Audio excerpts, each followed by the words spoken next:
78 billion views. Yeah. That's about how many view. people that are not interested in the budget. True. Yeah, except for you and me, Adam. We're a bunch of nerds. That's what I would call us.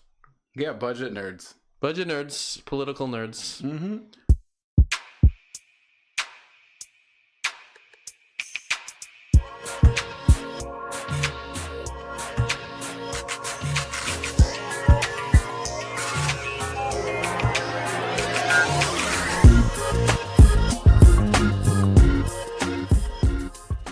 Anything exciting There's a budget. from who? Your company?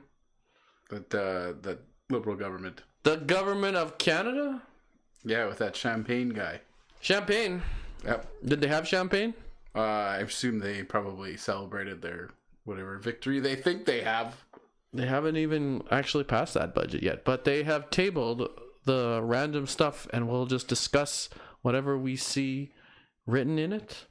Yeah, well, since the Liberals have tabled this budget thing they concocted, now everybody, I say everybody, but the nerds like us, most people continue not caring. Or paying attention or knowing what's happening. Or paying attention to anything. But we'll summarize it for you guys in a short video. Yeah, I'll how many are left? 1, 2 maybe? Yep. For a one viewer, we'll That's summarize. me watching. Josh watching after. Yeah, so the next step is now to see what the opposition parties are going to do. And we'll just say they weren't optimistic about their support leading up to this. And now it's sort of just confirmed it with... What does that mean? What if they don't support the budget, Adam? Do we even know what happens? Well, most people probably don't. Yeah, but we do. But, and we'll tell you. Yeah, because we're a bunch of losers. We know it's a minority government. So if the budget doesn't get supported by someone who's not a liberal, then the government will dissolve. And then we'll go for a big old election again. A costly election, as we're being told it's called now. They're always costly. Yes, that is true. Yeah. They're like, I don't even know how many millions of dollars or billions of dollars. Well, it's worth it if the Liberals win, right? Again? I don't know. It's not worth it for us at all. No. But yet again, that is what could happen. It's like $400 million for... But will it happen? Because what happened just prior to this budget announcement today, Adam? A guy decided to change teams. Yeah, that's basically it. He was on the Conservative Party, and then he said, hey, you know what? We're just going to be, as the National Post calls it here, a floor crosser. And what happened there, Adam? Yeah, he left the Conservatives and joined the Liberals. The guy from Nova Scotia. Chris D'Entremont? Yes. So, what do we think about floor crossers? Well, you know what? What generally happens to them? They're just despised, untrustworthy people who will eventually get voted out, and they'll basically be a backbencher who collects a nice big fat 6-figure salary for a year or two and then moves on to do something else. Yeah, because even the party he went to, like, they're never going to trust him with anything. He will never be a minister of anything. So he's basically, his political career is pretty much done. He'll survive as long as this Carney government survives, and then he'll be out, most likely. Yep, that's true. And then what happens? We still never went back to if that one guy crossing over will help the Liberals keep their budget and not have to go to election. Well, so essentially they needed 3 votes before when they had 169 seats. Now 170, they'll need 2. That's it. Simple math for you. And who will support the Liberals? So far, we have confirmation that the Bloc Québécois, the Conservatives, and the Green Party will not support. Leaving that so-called leftist party, the coalition government, to further show that they are a worthless bunch of lefties that can't do anything. Liberals. Yeah, they're basically liberals. You might as well just vote liberal. If you're voting NDP, you're wasting your time at this point because they're just doing exactly what the liberals want them to do. No, in fairness, they have not said they're supporting. They are... Do we really think... They're taking the time to examine the budget before they decide to support it. Yeah, we're being realists here. We know that they probably will because they don't have money to go to an election and... They don't have a leader. Yeah, they don't have a leader either. It wouldn't be a good time for them. Even if they weren't liberal lapdogs. Yep, exactly. So there probably is going to be no election. Just people would be surprised if we just had an election. But you know, that's how Canadian politicians or politics goes. So Adam, as we read through this article, we found some very interesting stuff. Did we not? Well, there's definitely some stuff in there. They're going to spend a whole 126 billion more. More what? New spending. New spending. More debt because they don't have that money. So, you know, they're just going to borrow it and pay some interest on it. That's how government works. How much did the interest did they say that it was going to be? Like, did they say? I think I heard earlier it was like it's almost $56 billion. 56 billion a year. Here it is. They would not support Pierre Poilievre's Conservatives had already said they would not support a deficit higher than last year's estimation of 42.2 billion. But Champagne's budget blows way past that target by more than 36 billion with a deficit of 78.3 billion for this fiscal year. Yeah. What's the interest going to be on that? It doesn't even matter. Plus the existing federal debt. Yeah. $56 billion. We're just going to keep spending money we don't have as a country. And it's going to turn out okay because we're actually investing that money into great things that will produce progress in this country, right? So far, we've had success and progress in this country where jobs are increasing, employment rate is going down, and what else? And infrastructure, I think, is being built across this country to support our growing nation, right? Is it? All of those things are true. They're not all fabrications that I just said, right? It couldn't be if we're spending billions of dollars that we don't have. We should be getting something for our dollars. But what are we in this government getting? You're so hopeful. I'm so hopeful. None of that stuff is true, but yet they would just keep telling you that because that's what governments do. And what are we reading in the budget this year? Well, somehow, they're spending $126 billion on new things. They're saving $60 billion off of existing things. You think that's going to happen? Well, it's funny you should say that. As we read here in this article on the National Post, Liberals found a total of $59.6 billion in savings over 5 years, mostly thanks to comprehensive expenditure review, where each department had to find 15% savings over 3 years, and government plans to optimize productivity in the government. So if that's to be believed, basically every branch of the government is just going to find 15% savings somehow. Except some. And that's how we get that $60 billion, basically. They just won't hire people that leave and retire, and they'll buy some people out. Maybe. They won't cut jobs, they promise. You hear that, NDP? Yeah, that is maybe true. I don't know. They promise they won't do it. Maybe. So, Unless they do. It sounds great, but that's basically how they're going to get that tiny budget number over on us Canadians. But the good news is it will be a true generational shift. Of course. What do you even mean? You have to ask Minister Champagne. It's an excuse for spending a bunch of money they don't have on a bunch of stuff to make themselves rich. That's what it means.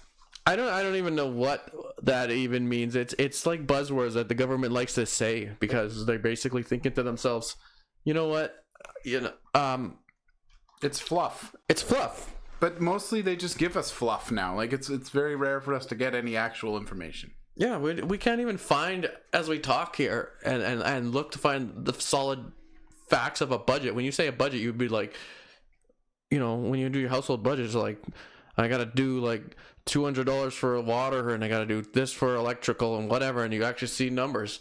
That's not what a Canadian federal budget is. It's more like, we just have this idea that we're going to put towards this random idea and we're going to label it this, and then that's $300 million, and that's going to work for Canadians, as opposed to just cutting it. So to make my point, Adam, yes, please do, I would like to highlight some of the things that we have read about in the government at this point, Adam. One of them I really like, and I'm not a like a cutting edge type technology guy.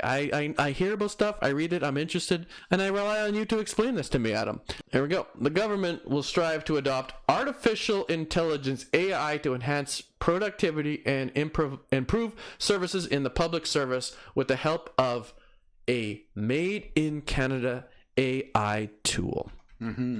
Yes. They'll do just that.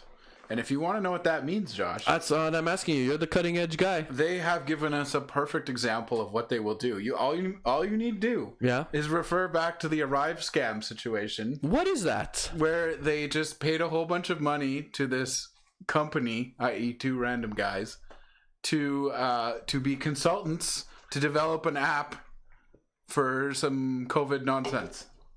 So now they'll do just that again, and they'll call it an AI tool.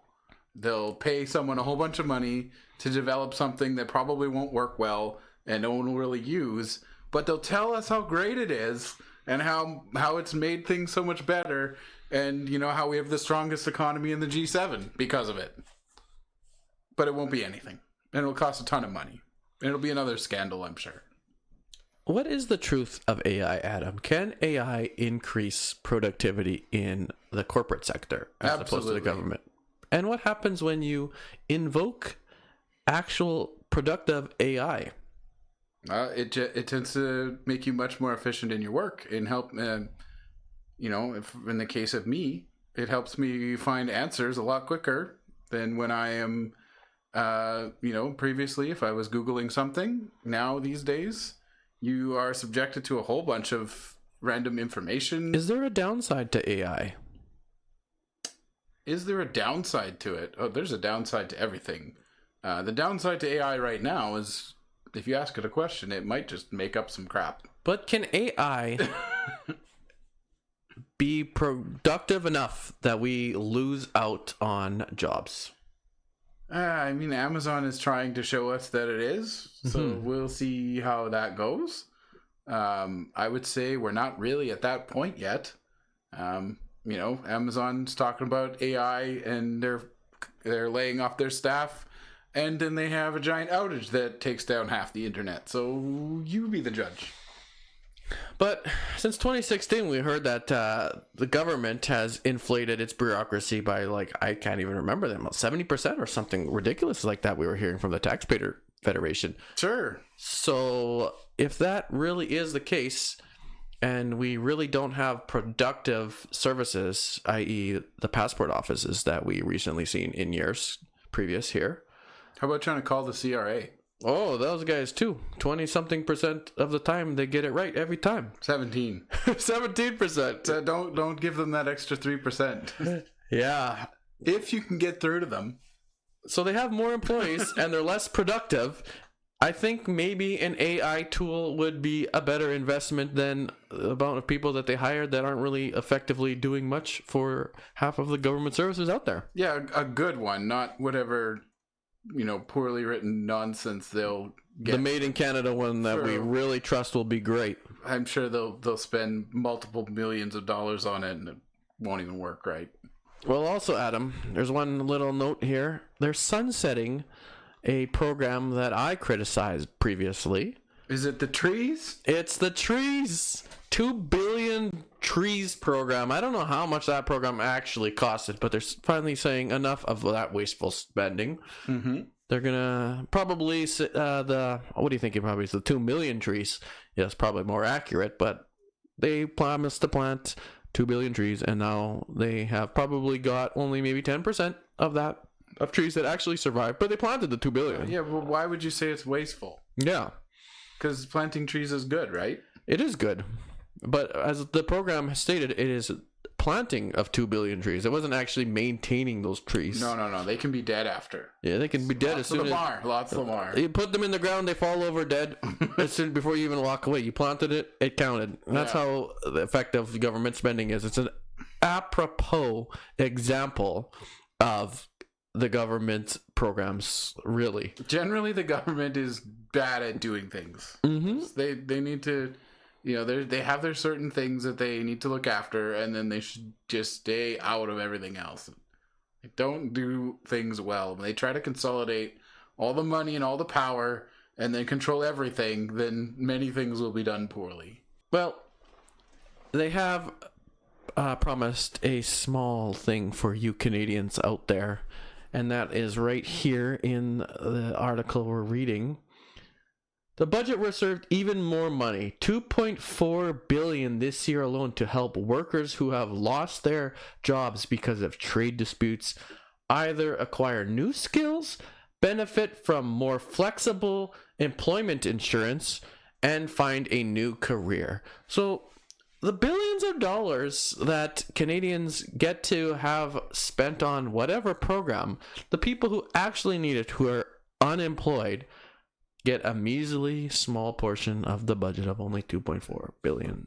What if, hear me out, what if these liberals actually got off their ass and went and seriously negotiated a trade deal with the U.S. so people wouldn't have to lose their jobs? They can't do that. They have no leverage. I'm sorry to break it to you, Adam. I mean, it would be great if they could do something like that, but basically we have no power. So, like, what do you expect? But apparently, they should be trying, because that's what we hired them to do. They hired them to do their elbows up thing and give it to Trump. But has that happened since we last were on the airwaves? Carney's busy flying around the world on our dollar. He's not even going to the U.S. He's going everywhere else. Generational change, I guess. He's just pissing off the people down south. The largest trade partner. Yeah, he's going to replace them, though, right? Not really. I mean, they'll try. They'll be forced to if we continue to tariff ourselves into oblivion and coffee continues to go up and up. Well, he was pretty much told by the head of the Bank of Canada there that the U.S. can't be replaced. Well, that is fiscally true. However, Canadians will just believe whatever nonsense the CBC tells them, and then we'll just have the CBC, to trust Josh. Yes, what about the CBC? There's going to be an extra $150 million for them. Oh, go figure. There's always more. How could you even suggest that is a state-sponsored organization media company? They're only sponsoring it with like $1.5 billion, whatever it is. Absolutely insane for you to think anything else besides the fact that is basically propaganda at this point. They're extremely impartial. You can say so. I will take the devil's advocate approach and suggest that maybe you stop listening to that corporation and defunding your brainwaves with such nonsense that comes out of them. Like, they are ridiculous. Yeah. They're a propaganda arm for the government. Well, $1 billion over 4 years. Over 4 years. Oh. To create the Arctic Infrastructure Fund to invest in the North. So I don't know. Seem like enough money for that. Well, what are they doing? I guess is the question one. They're creating a fund. That's what they're doing. Yeah, he's created funds. He created several offices. He's creating bureaucracy that costs us more money. Yeah. But they're getting it. The North needs to actually be developed and secured. Well, $1 billion is a drop in the bucket, and they'll waste most of it anyways before it even gets anywhere. Yeah, I don't know what to tell you. Canadians trust the government to do something. However, we tend to see just line items on a promissory note, hoping that we will actually get somewhere. But yeah, no, there's no plan here, Adam. So we'll just move along because that's basically what the government's going to do. They're just announcing this thing and it'll be forgot about it. $1 billion next month. It'll go to Brookfield somehow. You're correct. Yeah, that's what'll happen. Here's your favorite article, your favorite mention for the budget, Adam. Why don't you read this out to us here? Ah, yes. They've unveiled their climate competitiveness strategy, signaling that change may be coming to Canada's industrial carbon pricing system, which the only change we need is called the carbon tax. The change is it needs to be gone. What is their climate competitiveness strategy? Tell me, please.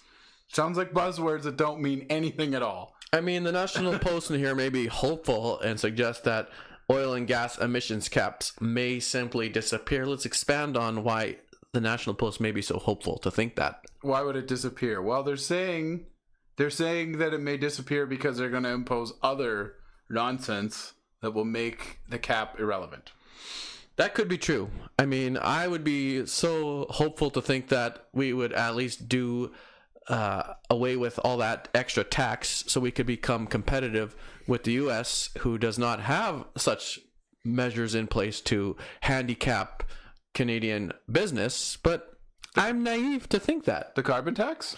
Yeah. They already got rid of that, didn't they? Well, you know what they have? They have the industrial carbon tax still. Oh, yeah. And apparently it's going to go up. It will. It goes up every year. It will. Every year it goes up. So, what do we think? What do we think that this line item on the budget is going to be? Climate competitive strategy. What does that sound like to you? Does that sound like a bunch of bureaucrats again going about some kind of plan? It will be subsidies to companies that invest in green energy.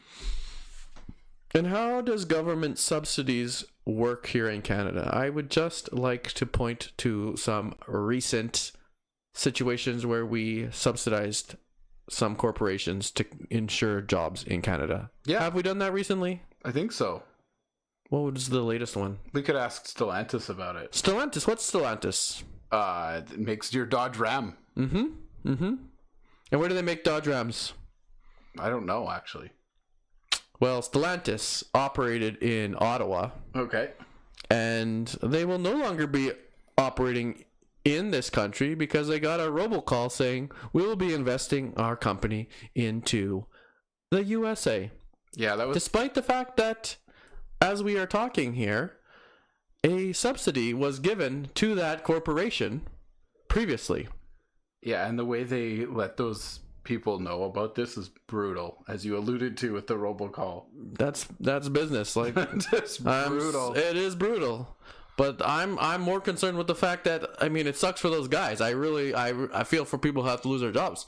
It sucks that the government, as we point out, is so ineffective that they basically just said, here's money to a corporation who just took it and then left, invested in somewhere else. Yeah.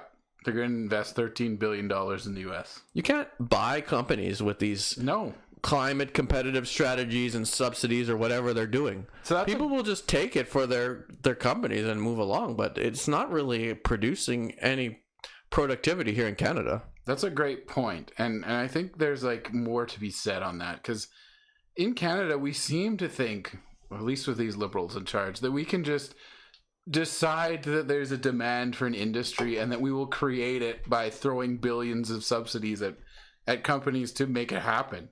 And then the reality comes crashing down that the business environment doesn't exist for it. There's no demand for it, and it doesn't work. Like, how many deals did the Canadian government make for battery plants in Canada that are all canceled or paused, or the companies are bankrupt or whatever? Like, we just decided we were going to make that industry happen here, but the demand wasn't there. You can't force business like that. Like, the market decides. That's what people say. As long as, Carney and his buddies keep sticking their finger in Trump's eye, he's going to just go, yeah, you guys don't need to have an auto industry, and I have the power to make you not have one, and you're being a jerk. So why would I change course from my plan? Yeah. They're causing a bad situation to be worse because they're arrogant about it. And now they're going to do this again. They're going to do this again. This is a bit of a tangent, but it is sort of alluded to. I think they're talking about the Pathways project in Alberta as one of the projects they want to fund. But they're talking about how we're like number one in carbon capture and how the whole world wants this technology from us. Does the world really want that technology? Is there a huge demand for carbon capture technology worldwide that everyone's at our door being like, how are you guys so great at this? You have to give it to us. Is that an industry that exists? No, not really. No, we're just pretending it does. There may be some European nations that will buy into that. Maybe. But I don't know how many billions of dollars Canadians will actually get out of that. So, like EV batteries, we're best at it and nobody wants it. Apparently. Great, so...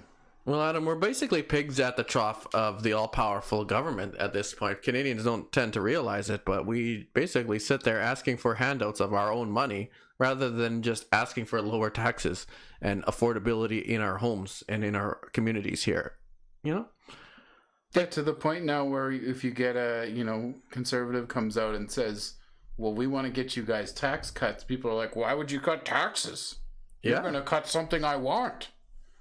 It's just ridiculous. They don't understand the government over inflation that we're trying to point out here, with bureaucracies being created and these funds and programs that don't do anything, basically are our Canadian tax monies that we could be having back to ourselves. Yeah, and we just can't. We can never get it back because Canadians just do not believe in cutting taxes. They just think that every dollar that the Canadian government spends, is basically well used and would make somebody else suffer. When in reality, there's so much inflation that we can't even imagine. There's programs out there that just do absolutely nothing, and monies that are just given to companies and corporations for absolutely no good reason that go bankrupt. The Arrive scam.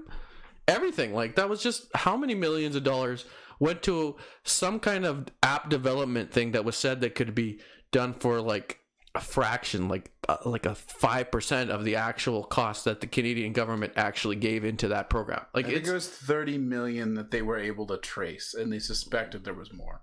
Yeah, and experts who write apps and stuff said it could be done for like 2 million.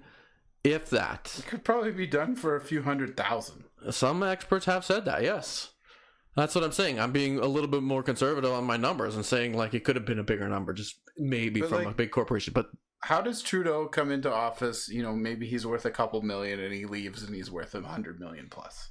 Like the it must be complete honesty. Yeah. It's not that there was a bunch of nonsense happening there. And Carney, he's got all his stocks in a blind trust, whatever they're telling us, but he knows what's there. He knows what he had. He's a banker. He was fully aware of what he had.